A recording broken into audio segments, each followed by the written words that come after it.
pen is dead. The devil is a liar, bro.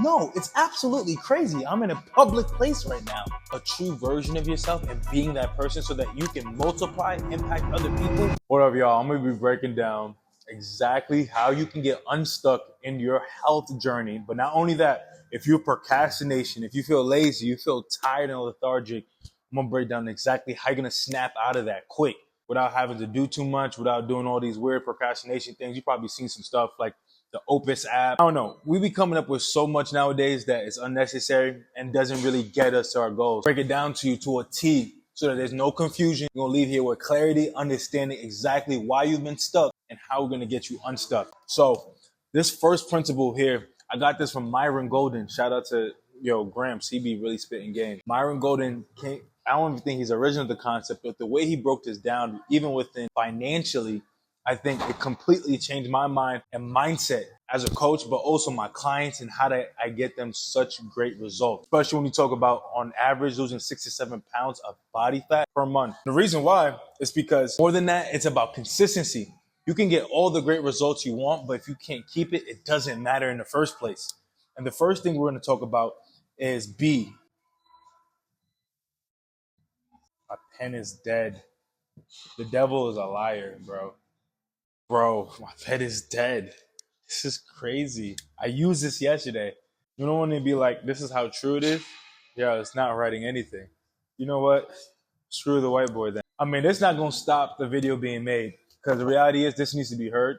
And if I can't have a whiteboard to do it, then I'm going to need you to take even better notes. We're going to talk about be, do, have. This trifecta of an equation is literally how you're going to transform how you see your time, how you value yourself, how other people see you, the way that you show up, completely transforming your mindset. And I need you to meditate on these three things. We're going to start with the B part. Being. Before anything else, recognize this, even in the Bible, in the book of Genesis, when God created the world, he said be. You created the being. Understanding your identity is the biggest part on how you perform. Everyone wants to get to the doing part and what they can get, which is the have part. But unless you start at the foundation of who you're being, you'll never be able to be consistent in the doing or able to keep up with what you're going to have. And that's why you get this cycle.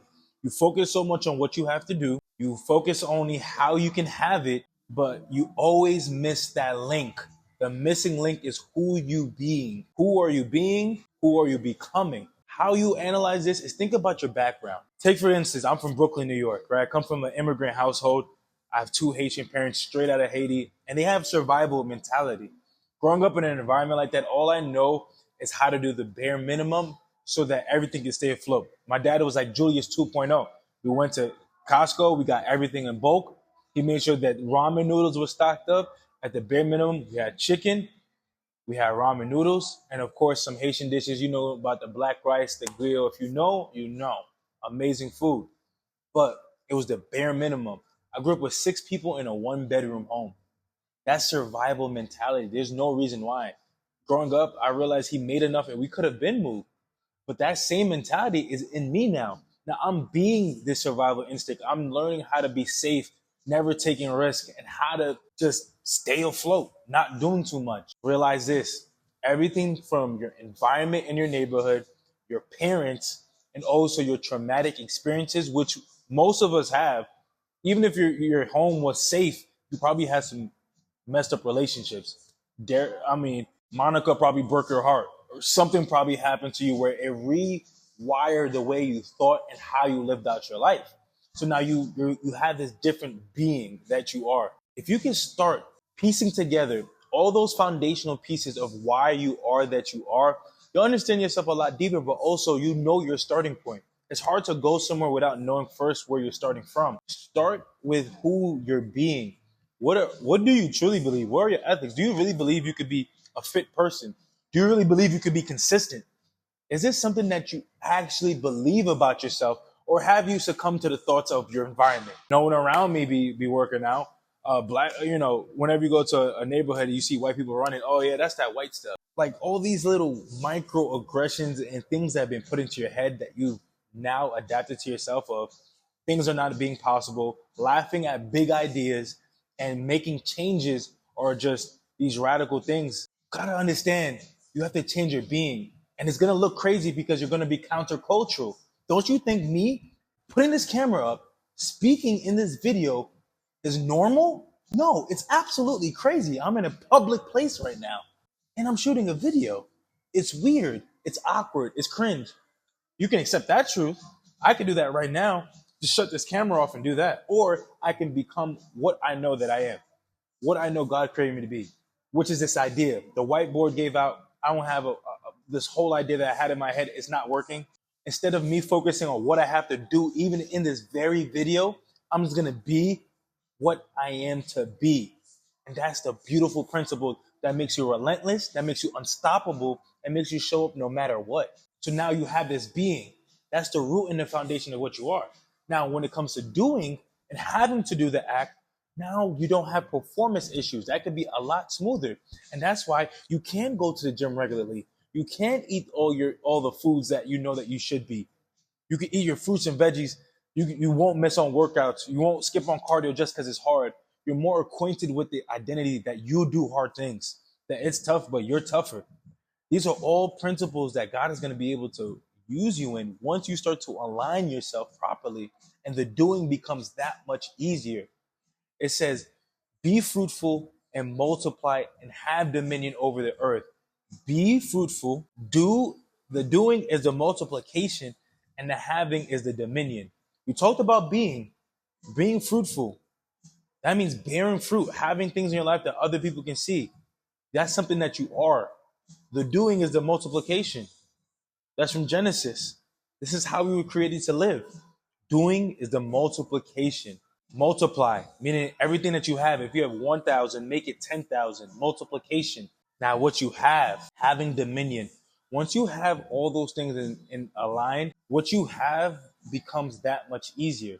When it says that the righteous don't toil, the whole premise behind that is not that life would be an easy thing to do, but there's a level of clarity that you can have where when you are leaner, when you can have better health, when you can run after your kids, because you could do that for a longevity of time and being consistent through it, you can literally have it now. It's yours to have. You don't have to worry about how to upkeep or how to maintain it because it's who you are. I could put you in the middle of anywhere. You're going to have dominion. I could put you in West Bevel, Ohio, Nebraska, no matter where it is. You're going to be the same person because no matter what, you stick to who you are. Have you ever met like a military dude? Like they're the same person no matter where you put them because they've been so trained up. And this is the same way you have to train your mind up in the same exact aspect. So you being sloppy, you being out of shape, you being overweight, you being out of breath all the time is not a new normal. You just have this succumb to accept it. I remember even for myself when I was going through adulthood, after you leave college, that's when it really starts and you're on your own. I felt myself always compromising.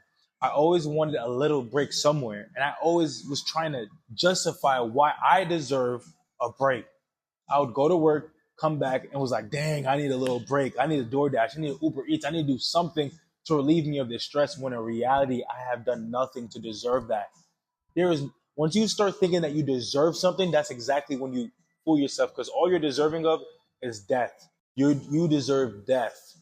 Really believe that. You keep chasing this happiness thing, this joy thing. You're trying to chase accomplishments until you realize all the people in the world that have done that. You look at Will Smith and you get to a point of emptiness. You think that rock bottom is rock until you hear about people who have it all, still have nothing, and they still kill themselves. So what are you really chasing after?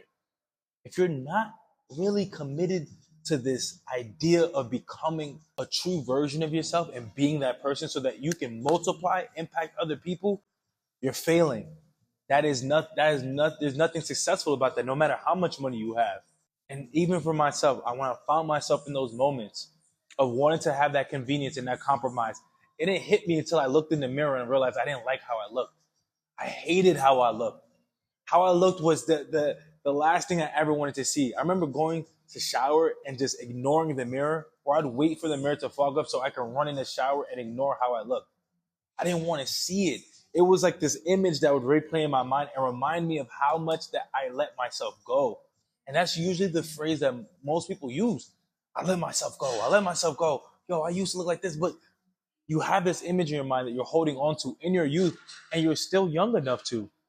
You're probably not even 60 years old watching this, and you're thinking that your time has passed and it's over for you.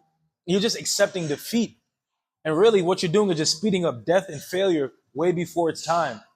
You're accepting it so soon, and that's exactly what you're going to get because that's exactly what you accept. But when I started looking myself in the mirror, just like that bank account that's in overdraft, you really look at it and you accept it, then that's when change happens. When you start recognizing who you're being, deciding to pivot, understand why are you here? Why are you in this predicament? For me, I was in a toxic relationship with this woman that I almost had twins with. Almost married off into this whole situation, and I didn't even know what was happening. And by God's grace, I got pulled out of that. And I had that chance to look in the mirror and really reflect at myself and be like, what am I gonna do with this chance that he gave me? What am I gonna do with it? How am I gonna show up? Who can I be in this process? And that's exactly what the transformation comes from. We could talk macros, we could talk protein, we can talk working out and gym stuff until we're blue in the face. The reality is, until you change who you are, you're just going to get a bunch of information without the application of it. And if you really want to know what it looks like to apply this at a high level, my clients do this on a regular basis. This is why it's clockwork to them. They don't have to struggle with it. Even more that they see results after they're not working with me, because this is not just for a pit stop. This is just not like a 12-week boot camp where you just go work out and do a little bit of meal plan and nutrition. Change the foundation of your identity. You'll never be the same. You'll never be able to look back again. And no one will be able to look at you the same way anymore. And if that's something that you would like to be a part of, and being able to invest into that version of you that you know God has called you to be, then I have this link in my bio. You can just hit it in the description, and you'll get a blueprint on how you can start this process yourself. But honestly, don't even waste your time clicking it, because I can see whether you watch it or not. Don't waste your time if you know that you're just looking for another motivational video. You're just looking for more information, because you're wasting both our times now. So make sure that this is something that you can truly commit to, that you know that you have prepared yourself for this. If you aren't prepared for the level of sacrifice and commitment that this takes, you're just only lying to yourself again. Stop lying to yourself. It's exactly how you got to this point. It's because you lied. You looked in the mirror and said, I'm all right. You went to a doctor and said, I can hold off. You kept pushing it back, and you lied and you lied and you lied, and you're lying. You're a liar. So stop lying. This is the moment where everything can change, and it requires your honesty and truth and nothing else. So show up 100% in this. And it's one step. It's just getting a blueprint, getting the information that can completely change how you see yourself and your life, your trajectory, your future generations at that. Because whatever your parents did, you did, and whatever you're going to do, your kids, your niece, your nephew is going to do. So if you want that, it's there, it's open, but only if you're willing to stop lying to yourself and accept the truth. Yeah, deposit.